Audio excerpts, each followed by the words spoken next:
Muy buenas a todos. Vamos a estar haciendo un curso online de biología totalmente gratuito. El curso va a constar de 2 TPs introductorios con conceptos básicos que tendrían que haber dado en el secundario para poder entender el temario que se va a dar en el año. Luego ya vamos a empezar con los TPs de la cursada, ¿sí? Va a haber 1 o 2 videos según sea necesario para cada TP. En la descripción de cada video va a haber teoría resumida de todo lo que se vio en él, más ejercicios para poder practicar lo aprendido. Bien, vamos a empezar con química, que es la ciencia que estudia la composición, estructura y propiedades de la materia, así como los cambios que se llevan a cabo en sus reacciones y su relación con la energía. La materia se puede dividir en sustancias y en mezclas. Las sustancias pueden ser simples, como todos los elementos de la tabla periódica, por ejemplo el cloro, el sodio y el oxígeno, y pueden ser compuestas cuando están formadas por dos o más elementos, por ejemplo el cloro de sodio. Ahora, las mezclas pueden ser heterogéneas y homogéneas. Homogéneas, por ejemplo, el agua con azúcar diluida, y heterogéneas como el cemento.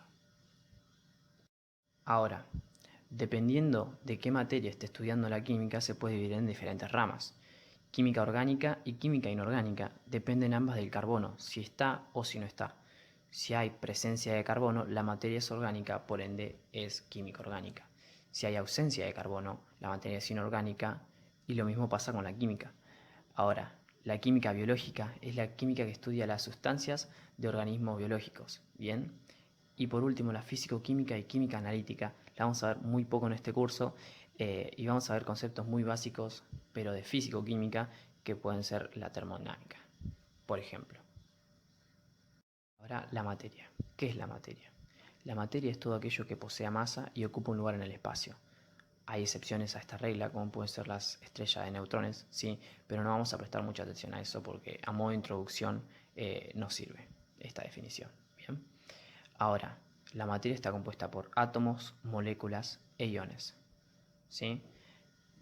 Y depende a la temperatura y la presión que se le ejerza a esta materia, se pueden dividir en 3 estados de agregación.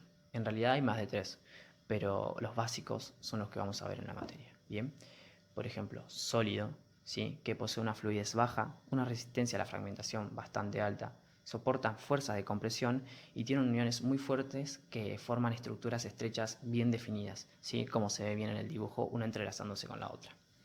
Bien, ahora está el líquido, que posee movilidad, posee fluidez, no tiene forma, sino que adopta la forma del recipiente en la que está contenido y tiene menos uniones que el estado sólido. Por eso se ven uniones más dispersas, ¿sí? En el dibujo. Y ahora gaseoso. Gaseoso son partículas mayoritariamente no unidas o pocas están unidas entre sí, poseen poca fuerza de atracción, no tienen volumen ni forma y poseen una densidad muchísimo menor a las dos anteriores, ¿sí? Y estos se expanden hasta rellenar todo el recipiente. Estas son las características básicas y que más le van a servir eh, como introducción a la materia. Bien, anteriormente habíamos nombrado los átomos, que eran un componente de la materia, ¿sí? Cada átomo mide alrededor de 100 veces la 10.000 millonésima parte de un metro, ¿sí? Van a tener un núcleo y van a tener orbitales. El núcleo va a estar formado por protones y neutrones, y ambas partículas se le va a llamar nucleones por estar contenidas en el núcleo. Y los electrones van a estar en los orbitales merodeando por ahí. Bien, el último orbital se le va a llamar orbital de valencia, ¿sí? Que va a contener los electrones de valencia que nos van a servir para realizar las uniones químicas más adelante. Bien, si hay igual número de protones que de electrones, se considera el átomo neutro. Si hay más protones que electrones, el átomo es potencialmente positivo, y si es al revés, es negativo. Bien. Ahora, el número másico es la masa que hay en el núcleo, bien, que se da por la cantidad de protones y neutrones, y se lo denomina con la letra A.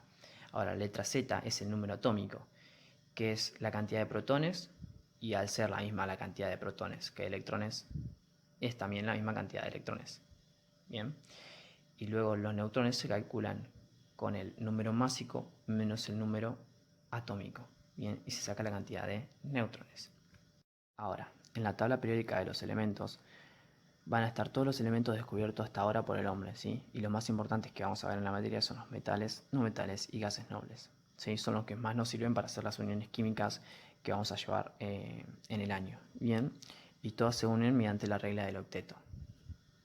La regla del octeto dice, en resumidas cuentas y en criollo, para que nos entendamos todos, dice que todos los elementos en su último orbital, ¿sí?, tienden a completarse con 8, ¿sí? Les doy un ejemplo, por ejemplo, la que tenemos acá. El sodio tiene un solo electrón en su último orbital. Va a tender a unirse con otro elemento que tenga 7, como por ejemplo el cloro, para completar 8. ¿Sí? De ahí salen las uniones químicas, que pueden ser iónicas, covalentes o metálicas. Las iónicas se llevan a cabo entre un metal y un no metal. El metal posee 4 o menos electrones en su último orbital, ¿sí? Tienden a ceder electrones y tienen una electronegatividad baja. Bien, se unen con los no metales, que son de 5 o más electrones en su último orbital, tienden a recibir electrones y poseen una electronegatividad alta. Bien, ¿qué significa esto de ceder y recibir electrones? Si yo soy un metal y poseo 4 o menos electrones, ¿sí?, es más fácil que llegue a 8 electrones uniéndome a uno que tenga 5 o más, ¿sí?, para completar los 8.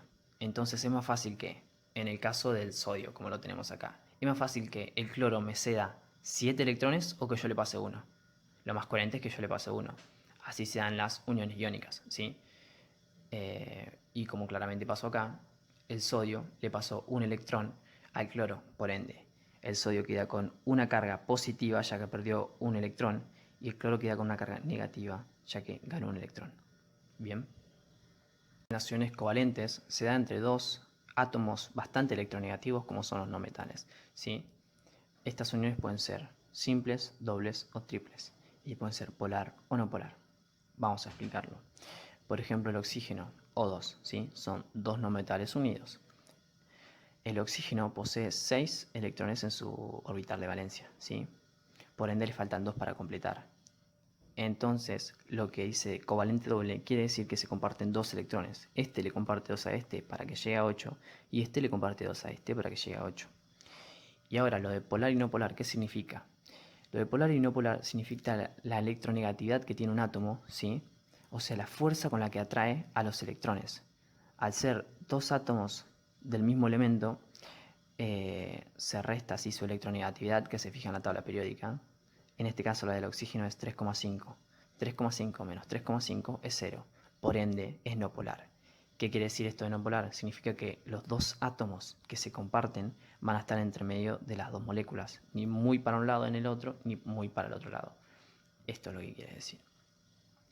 Ahora, vamos a otro ejemplo como es el H2O, ¿sí?, el agua. Son dos no metales y es covalente simple, ya que el hidrógeno, que esto no lo había nombrado, pero el hidrógeno es la única excepción, escuchen bien, es la única excepción a la regla del octeto, ya que no se completa con 8, sino que se completa con 2 electrones en su último orbital, que en este caso es su único orbital.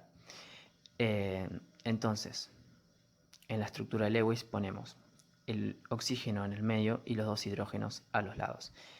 El oxígeno ya dijimos que tenía 6 electrones, ¿sí? Por ende necesita 2. Va a tomar uno de un hidrógeno y otro del otro, ¿sí?, y los va a compartir. Lo mismo los hidrógenos van a tomar uno del oxígeno cada uno, ¿bien? Va a ser una covalente simple. Nos vamos a la electronegatividad. El oxígeno dijimos que tenía una electronegatividad de 3,5 y el hidrógeno una electronegatividad de 2,1. ¿Sí? Si restamos 3,5 menos 2,1 es 1,4. Y todo lo que sea diferencia de 0,4 o mayor se clasifica como polar.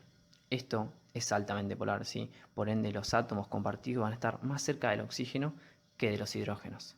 Este video fue más que nada a modo de introducción a la química. En el siguiente video nos meteremos más de lleno en lo que son hidrocarburos, su clasificación y grupos funcionales, tanto de aldehídos, alcoholes, cetonas y ácidos carboxílicos, entre otros, que nos van a servir para poder entender mejor lo que es el TP de agua y pequeñas moléculas. No se olviden de seguirme en mis redes sociales y nada más, nos vemos en el siguiente TP.